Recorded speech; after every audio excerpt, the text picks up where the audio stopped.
네, 우리 수요일마다 우리 사도신경을 공부하고 있는데요. 이제 오늘은 예수님에 대한 신앙 고백 두 번째 시간입니다.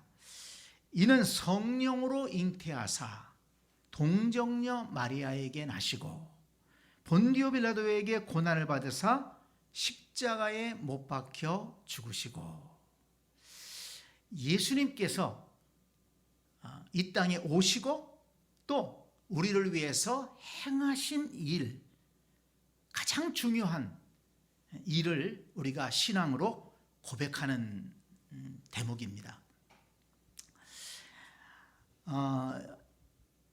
먼저 이 신앙 고백 중에서 성령으로 잉태하사 동정녀 마리아에게 나시고, 우리가 이렇게 신앙을 고백합니다. 예수님께서 이 땅에 오실 때 성령으로 잉태하시고 동정녀의 몸에서 나셨다 하는 것이죠. 일반적으로는 사람이 태어나려면 아버지와 어머니의 몸을 빌어서 이렇게 태어나지 않습니까? 그런데 예수님은 그렇지 않았다는 거예요. 마리아는 동정녀였습니다. 아직 결혼하기 전입니다. 그런데 성령으로 잉태가 되었어요. 그래서 동정녀의 몸에서 예수님은 태어나셨습니다. 정말 신비로운 사건이죠.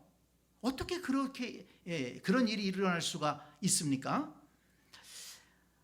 이런 신비로운 일이 어떻게 가능할까? 그래서 많은 사람들은 이 사실을 비웃습니다. 믿지 못하겠다는 거죠. 자연에 거스른다는 거예요. 자, 여러분, 우리도 그런 생각을 할 수가 있을 겁니다. 어떻게 예수님이 이 땅에 태어나실 때 성령으로 잉태되어서 동정녀의 몸에서 태어날 수 있을까? 근데 여러분, 우리는 이 신앙 고백을 할 때 맨 먼저 어떤 고백을 했습니까? 전능하사 천지를 만드신 하나님 아버지를 내가 믿사오며, 이렇게 신앙 고백을 시작했습니다. 자, 우리가 믿는 하나님은 어떤 하나님이라고 그랬습니까? 전능하사 천지를 만드신 하나님이세요. 이 우주에 아무것도 없을 때, 흑암이 차 있을 때 하나님께서 말씀으로 이 우주를 창조하셨습니다. 말씀으로 빛이 있으라니까 빛이 있었습니다. 말씀으로 땅과 궁창을, 하늘을 나누셨습니다. 말씀으로 바다와 또 육지를 구분하셨어요.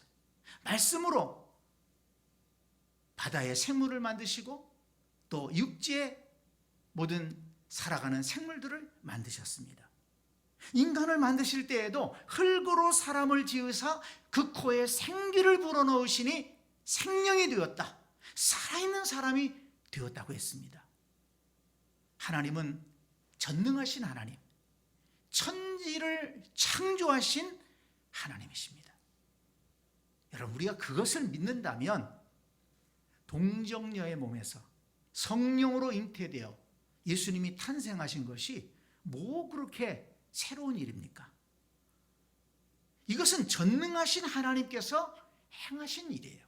사람이 한 게 아닙니다. 그렇기 때문에 우주 만물을 창조하신 창조주 하나님을 우리가 믿는다면 이 사실을 믿는 것은 그렇게 어려운 일이 아니라는 것입니다. 그리고 이것은 하나님께서 갑자기 하신 일이 아니고, 오늘 성경에도 나옵니다마는, 오늘 우리가 읽은 말씀에도 나옵니다마는 이사야서에 예언한 말씀이에요. 이사야 7장 14절에 보면 주께서 친히 징조를 너희에게 주실 것이라, 징조를 주신다고 했어요. 보라, 처녀가 잉태하여 아들을 낳을 것이요 그의 이름을 임마누엘이라 하리라. 메시아가 태어나는 징조가 뭐냐? 성령으로 잉태되어 동정녀의 몸에서 태어나는 것이라는 겁니다. 이미 예수님 오시기 600여 년 전에 이사야 선지자가 예언을 했어요. 이런 증거가 있으면, 이런 증표가 있으면 그분이 메시아다. 여러분, 역사상 성령으로 잉태되어서 동정녀의 몸에서 태어난 분이 있나요? 오직 메시아, 하나님이 인간의 몸을 입으시고 이 땅에 오실 때 그렇게 오셨다는 것입니다. 갑자기 이룬 게 아니에요. 하나님의 계획 속에, 하나님의 구원 계획 속에 이 일을 이루신 것입니다. 자, 그리고 더 중요한 것이 한 가지 있어요. 오늘 우리가 이제 마태복음 말씀을 읽었는데, 마리아가 결혼하기 전인데 잉태를 했어요. 임신을 했습니다. 자, 여기에 가장 민감하고, 여기에 어떻게 보면 가장 분노할 사람이 누굴까요? 요셉 아니겠습니까? 약혼해 놨어요. 이제 결혼할 사이입니다. 그리고 그 당시는 지금하고 달라요. 굉장히 보수적인 사회 아닙니까? 그리고 아직 결혼하지 않은 처녀가 임신을 하게 되면 이건 돌로 쳐서 죽이는 그런 시대였어요. 근데 요셉이 그걸 안 겁니다. 근데 요셉이 얼마나 괴로웠겠어요. 도대체 이 마리아가 어떤 부정을 저질러 가지고 이렇게 됐는가, 얼마나 괴로웠겠습니까? 근데 괴로움 중에 잠이 들었는데 꿈에 하나님의 사자가 나타났습니다. 요셉에게 분명하게 얘기를 해준 것입니다. 여기 오늘 우리가 읽은 말씀 20절에 나오지 않습니까? 이 일을 생각할 때에. 그러니까 요셉은 사실 굉장히 착한 사람이었어요. 그래서 마리아가 부정을 저질러서 임신을 했다고 해도 그걸 떠버리려고 하지 않았습니다. 그냥 조용히 끝내려고 했어요. 결혼 관계를 약혼해서 그냥 끝내려고 했어요. 얼마나 고민을 많이 했겠어요. 그러나 요셉은 착한 사람이기 때문에 그거 떠버리면 마리아가 돌에 맞아 죽을 수도 있는데 안 되겠다. 그래서 그냥 조용히 끊으려고 생각하던 참이었는데 꿈속에 하나님의 사자가 나타나서 말씀한 것입니다. 뭐라고 말씀하십니까? 다윗의 자손 요셉아, 내 아내 마리아 데려오기를 무서워하지 말라. 그에게 잉태된 자는 성령으로 된 것이니 아들을 낳으리니 그 이름을 예수라 하라. 이는 그가 자기 백성을 그들의 죄에서 구원할 자이심이라. 하나님의 사자가 성령으로 잉태된 것을 얘기해 준 거예요. 그리고 그 아기는 보통 아기가 아니고 자기 백성을 죄에서 구원할 자다. 메시아다. 요셉이 얼마나 놀랬겠습니까? 그래서 마리아의 약혼자인 요셉이 옆에서 그걸 다 봤잖아요. 그리고 마리아를 용납하고 마리아와 결혼합니다. 그리고 예수님을 낳게 되는 거죠. 그러니까 이 마리아가 잉태한 것에 대해서 가장 민감할 수밖에 없고, 또 가장 옆에서 살펴봤던, 고민도 누구보다 먼저 많이 했던 이 요셉이 이 과정을 다 안다는 거예요. 그리고 마리아를 데리고 오고 그리고 예수님을 낳게 했지 않습니까? 마리아의 약혼자가 아무 말도 안 하는데 왜 딴 사람들이 뭐라 그래요? 요셉이 다 봤다는 거예요. 경험했다는 거예요. 그러면 우리가 궁금해지는 게 있습니다. 왜 예수님은 성령으로 잉태되어서 동정녀 몸에서 탄생하셨을까요? 여러분, 그것은 예수님이 이 땅에 오신 목적과 상관이 있습니다. 예수님이 이 땅에 왜 오셨습니까?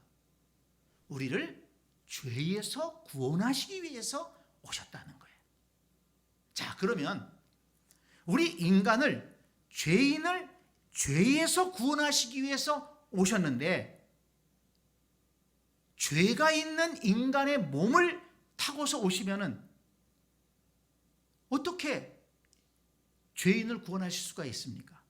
그래서 다윗의 자손으로 오신 것이 아니고, 가문은 다윗의 자손으로 오셨지만 죄 없이 이 땅에 오시기 위해서 성령으로 잉태되어서 동정녀의 몸에서 탄생하셨다는 것입니다.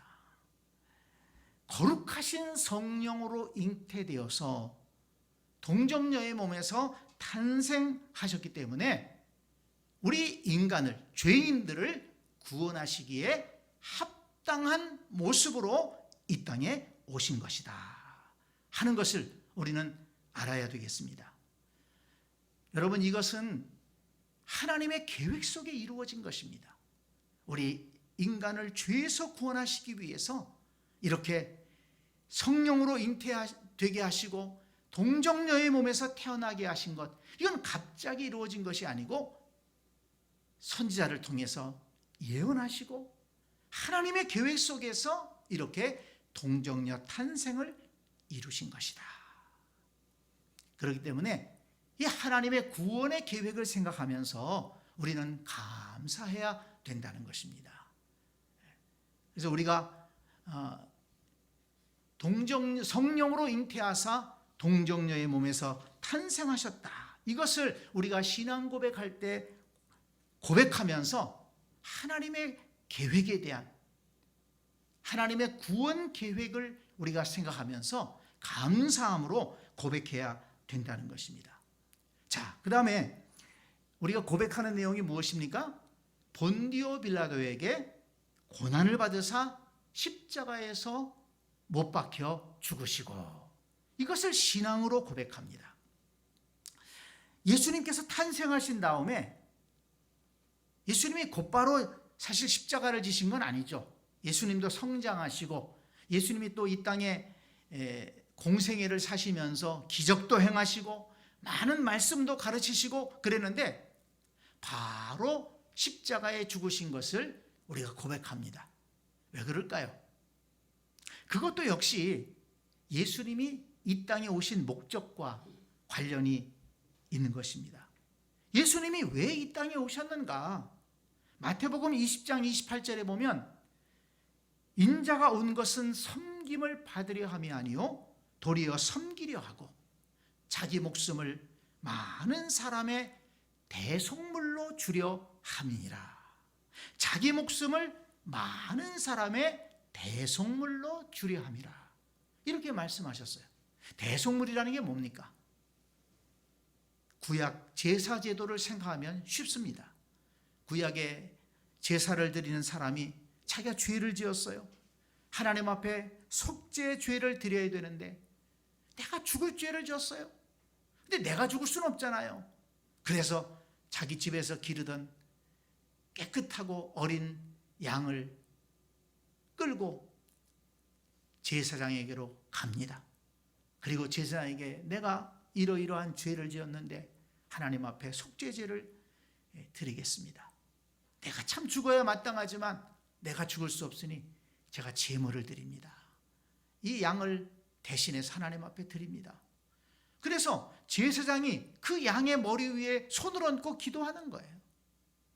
그래서 그 제사장이 양을 잡아가지고 각을 떠서 불을 태워서 하나님 앞에 속죄제를 드리지 않습니까? 그 양은 그 주인의 죄 때문에 죽은 거예요. 그래서 그 양이 뭐냐? 대속물인 것입니다. 대신 속한 제물이라는 거예요.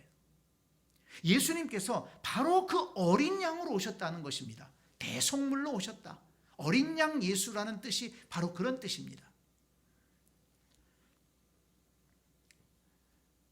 예수님이 왜 대속을 하셔야 됐나요? 왜 대신 죽어야 했습니까? 로마서 5장 12절에 보면 이런 말씀이 있습니다. 그러므로 한 사람으로 말미암아 죄가 세상에 들어오고 죄로 말미암아 사망이 들어왔나니 이와 같이 모든 사람이 죄를 지었으므로 사망이 모든 사람에게 이르렀음이니라. 아담 한 사람의 죄로 인해서 모든 사람이 죄인이 되었다는 것입니다. 원죄를 가지고 태어나고 그 원죄를 가지고 자범죄를 짓는 거예요. 원죄를 가지고 태어나고 자기 또 스스로 죄를 짓습니다. 그래서 원죄와 자범죄가 한꺼번에 쌓여서 우리 인간은 죽을 수밖에 없는 존재가 된 것입니다. 하나님께서 죄를 지은 아담에게 너는 흙이니 흙으로 돌아가라, 죽음을 명하셨잖아요. 근데 그 죽음은 단순히 육체적인 죽음만을 의미하는 게 아닙니다. 우리 인간에게는 또 한 번의 죽음이 있어요. 하나님의 심판이 있다는 것입니다. 그래서 영원히 멸망받을 지옥에 떨어지는 것, 이것이 두 번째 죽음이라고, 사망이라고 말씀하고 있거든요. 그래서 모든 사람은 아담의 피를 물려받았기 때문에 원죄를 가지고 태어나고, 또 그 죄성을 가지고 스스로 죄를 지어서 영원히 죽을 수밖에 없는 존재가 되었다는 것입니다. 그런데 예수님께서, 하나님의 아들이신 예수님께서 인간의 몸을 입고 이 땅에 오셔서, 죄 없으신 예수님이 이 땅에 오셔서 우리의 죄를 짊어지시고 우리의 죄값을 치르기 위해서 대속물로 대신 고난받으시고 십자가에서 죽으셨다는 것입니다. 그래서 예수님이 우리를 대신해서 십자가에서 죽으셨기 때문에 우리는 그 죽음을, 영원한 죽음을 죽지 않아도 된다는 것입니다. 우리가 인간이기 때문에 육신에 수명이 있어서 이 세상을 떠나지만은, 그러나 영원히 죽는 것이 아니죠. 어떤 은혜가 있습니까? 예수님이 대속물로 우리 대신 죽어주셨기 때문에 우리에게 어떤 은혜가 임합니까? 히브리서 10장 10절에 보면 이렇게 말씀합니다. 이 뜻을 따라 예수 그리스도의 몸을 단번에 들이심으로 말미암아 우리가 거룩함을 얻었노라. 예수님께서 우리를 대신해서 죽으셨기 때문에, 우리 대신해서 죄값을 치러주셨기 때문에 우리는 의롭다 하심을 얻은 것입니다. 우리가 의인은 아니죠. 우리가 죄를 졌으니까. 근데 그 죄값을 예수님이 대신 치러주셨기 때문에 우리는 의롭다 하심을 얻고 거룩한 자가 되었다고 성경은 말씀합니다. 로마서 5장 10절에 보면 우리가 원수 되었을 때에 그의 아들의 죽으심으로 말미암아 하나님과 화목하게 되었은즉 화목하게 된 자로서는 더욱 그의 살아나심으로 말미암아 구원을 받을 것이니라. 우리가 의롭다함을 받을 뿐만 아니라 하나님과 화목한 자가 되었다는 거예요. 구원받고 하나님과 화목한 자가 된다. 이건 하나님의 자녀가 되었다는 것입니다. 죄로 말미암아 하나님과 원수된 관계였는데 이제 하나님과 화목하게 되어서 우리는 구원받을 수 있게 되었다. 하나님 나라에 들어갈 수 있게 되었다 하는 것을 말씀합니다. 그리고 로마서 5장 8절에는 무엇을 말씀하냐면 우리가 아직 죄인 되었을 때에 그리스도께서 우리를 위하여 죽으심으로 하나님께서 우리에 대한 자기의 사랑을 확증하셨느니라, 이렇게 말씀했어요. 예수님이 십자가에서 죽으심으로 우리는 우리를 향한 하나님의 사랑을 알 수 있게 되었다는 것입니다. 왜 예수님, 하나님의 아들을 육신을 입게 해서 십자가에 못 박아 죽으면서까지 우리의 죄값을 치러주셨느냐? 그만큼 하나님께서 우리를 사랑하셨기 때문이다. 그래서 십자가는 사랑이다. 하나님의 사랑이 나타난 곳이, 하나님의 공의와 사랑이 나타난 곳이 바로 십자가라는 것입니다. 그래서 예수님께서 십자가에 못 박혀 죽으셨다 하는 것은 정말 은혜로운 사건입니다. 예수님이 나의 죄를 대신해서 대속물이 되셔서 십자가에 달려 죄값을 치러주시기 위해 죽으셨다. 그래서 우리는 의롭다함을 받고 하나님의 자녀가 되고 하나님과 화목하게 되고 구원받은 백성이 될 수가 있고 하나님의 사랑을 확증할 수 있게 되었다는 것입니다. 근데 여러분, 이것도 그냥 된 게 아니에요. 이사야서 53장 5절에 보면 이사야 선지자가 이미 예수님 오시기 600여 년 전에 예언을 했어요. 그가 찔림은 우리의 허물 때문이요 그가 상함은 우리의 죄악 때문이라. 그가 징계를 받음으로 우리는 평화를 누리고 그가 채찍에 맞음으로 우리는 나음을 받았도다. 우리는 다 양 같아서 그릇 행하여 각기 제 길로 갔거늘 여호와께서는 우리 무리의 죄악을 그에게 담당시키셨도다. 하나님의 계획 속에 있었던 것입니다. 자, 보세요. 예수님의 탄생도 그냥 된 게 아니라고 그랬죠. 보라, 처녀가 잉태하여 아들을 낳을 것이요. 그것이 증표라는 것입니다. 하나님의 구원 계획 속에 성령으로 잉태되어 동정녀 몸에서 태어날 메시아 사건이 하나님의 계획 속에, 구원 계획 속에 있었던 거예요. 그리고 그 메시아가 고난을 당하고 피 흘려 죽을 것을 예언했습니다. 그러므로 우리 인간의 죄값을 치러주실 것을 선지자가 예언을 했어요. 이게 뭐라고요? 하나님의 구원 계획 속에 들어 있었다는 것입니다. 그래서 여러분, 우리는 성령으로 잉태하사 동정녀 마리아에게 나시고 본디도 빌라도에게 고난을 받으사 십자가에 못 박혀 죽으시고, 이것을 우리가 신앙으로 고백할 때 하나님의 구원 계획을 생각해야 되는 거예요. 하나님께서 우리를 죄 가운데에서 구원하시기 위해서 이런 놀라운 구원의 계획을 세우시고 또 그것을 이루셨구나.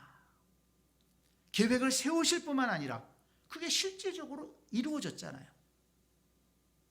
우리를 구원하시기 위한 하나님의 이 놀라운 구원 계획을 신앙을 고백할 때마다 생각하고 우리는 감사함으로, 감격함으로 이 신앙을 고백해야 된다는 것입니다.